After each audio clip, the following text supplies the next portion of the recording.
दसऱ्या दिवशी तर लोखंडाची पूजा करते सर्व लोक आणि आमच्या इथे परंपरानुसार नवीन सायकलला घेतो आम्ही आणि सायकलची पूजा करतो. जे लोक नागपूरला येत होते ते सर्व बसस्टँडवरच उतरत होते. बसस्टँडवर उतरल्यानंतर मग त्यांना कुठे जायचं आहे ते त्याचा पैसे सायकलच एक वाहन होतं की ते सायकलनं जाऊ शकत होते. त्या काळामध्ये ॲटो नव्हते, काही नव्हते.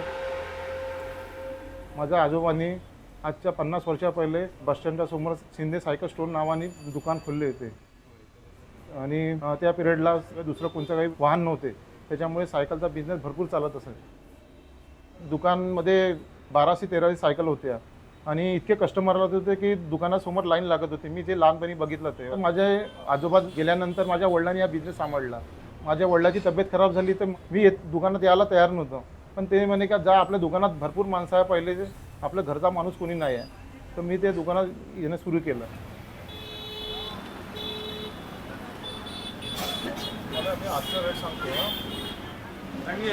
तो एक काम करा ना, बढ़िया ते 253 नंबर तुमचा 1 नंबर गाडी आहे. बाप्पा सायकली भरपूर आहे. सायकली भेटी नाही तेव्हा 1-1 घंटा वेटिंगवर राहायला लागेल. नागपूर म्हटलं का सायकल, नागपुरात जाणे तिथून सायकल उचलणे आणि कुठेही फिरणं. कारण आपल्याला आता माहीत होतं का 10 रुपयाने सायकलने फिरणं होते आणि ऑटो रिक्षाचे पैसे परवडत नाहीत तेव्हा आपल्याला.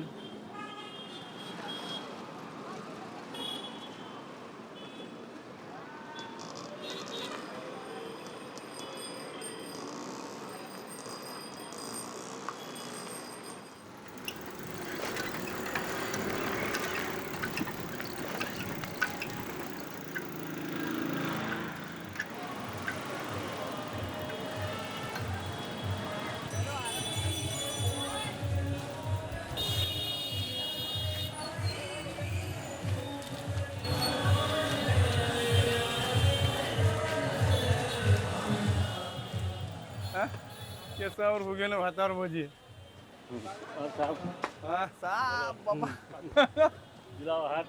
की बात आहे. खरं नाही झालं तुला, खरं झालं नाही तुला. चॉकलेट ते किती आहे देऊ?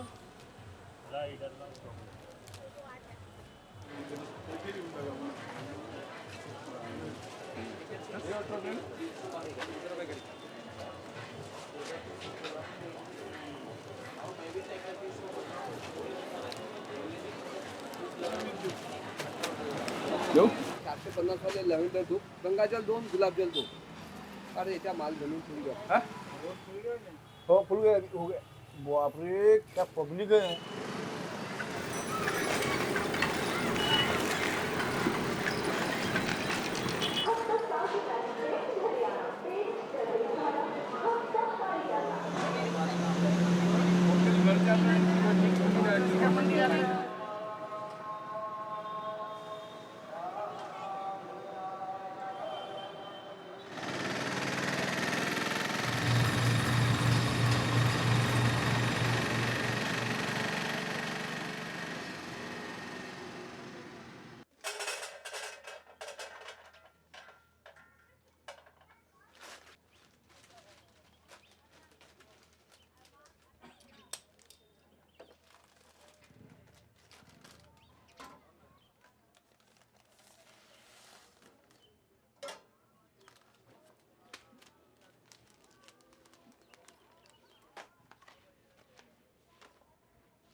आईवडिलांची सेवा करणे आणि आपले 2 पैसे कमवणे याच्यावर गुजरनिर्वाह करणे.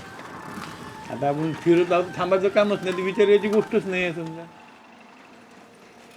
मला आपण पैसे कमी कमवत असेल पण एक रिश्तेदारी जास्त कमवली आपण. अजाक मजाक सजाक सगळ्या गोष्टी होऊन जाते, त्याच्यामुळे काही ते वाटतच नाही. म्हणून सक्त मस्त जीवन जगल्याने वाटते.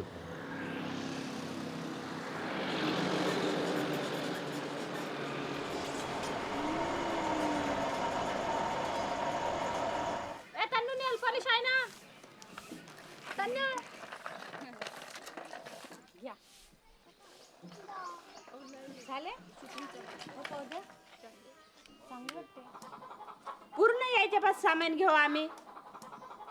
आताही घेतो. आता म्हणजे चहापत्ती जिरं असे किती महिने बिचारा पैसे नाही मागत आम्हाला ना. आमच्यावर विश्वास ठेवते ते आम्ही त्याच्यावर ठेवतो म्हणून हा धंदा त्याचा चालत आहे.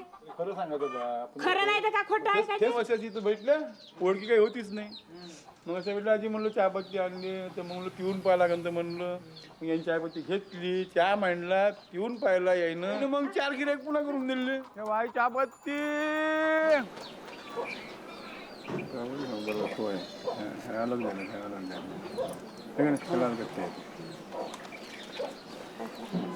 तुम्हाला काय दिवस सुट्टी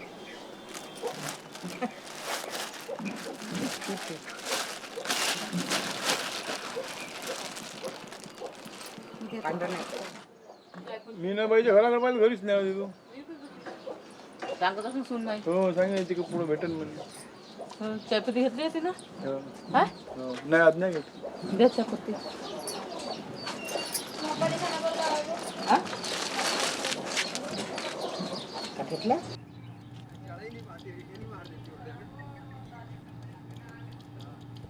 आपली एक इच्छा होती 50 वर्षापर्यंत आपण सायकल चालावंच बा. तिथपर्यंत पोहोचले जिद्दी ना आपण सायकलच्या. आता घेतली गाडी लुना घेतली आता 21 तारखेला झाला आता समजा 15 दिवस सायकल चालवायची अजून मग गाडी घेतली आता केली बुकिंग. वेळ पुरत नाही आता सायकल गाडीने वेळ म्हणजे पुरण बा असं वाटतं आता. तुम्हाला सायकल तुला सायकलच नाही ना बसनंच यायचं बसनंच जायचं नागपूरला नाही आणत गाडी फक्त इकडे ह्याच कामासाठी फक्त. स्पीड वाढलेली आहे आता लोकांना लवकर जाणे हे करणे त्याच्यामुळे ते सायकल त्यांनी कमी करणं चालू म्हणजे आता लोक सायकल चालवण्याला थोडं त्यांना लाज वाटायला लागलेली आहे. एक व्यक्ती असा आहे का तो बाकीचे कामं करते पण तो आपल्या मुलीकडे जाते तर तो म्हणते मी सायकलला नेत म्हणते जवाई म्हणून का म्हणून मुलगी का म्हणून तिची सासू का म्हणून म्हणून तो सायकल न्यायला मागं पुढं पाहते. घरून तर मला विरोधच होता की तुम्ही सायकल दुकान बंद करा दुसरा चालू करा काहीतरी चालू करायचं तर मग नंतर मग ट्रॅव्हल्सचं चालू केलं. कारण की सायकलचा व्यवसाय आता म्हणजे बंद व्हायच्या चक्करमध्ये. जेव्हा इथे 7 दुकानं होते ते 7वरून आता 1वर आलेला आणि 1200 सायकलवरून आता मी 20 सायकलवर आलेला. पण आता माझ्यानंतर तर मला नाही वाटत की या धंद्यामध्ये माझी मुलं उतरन म्हणून कारण की या धंद्यामध्ये काही प्रॉफिट नाही राहिलेला.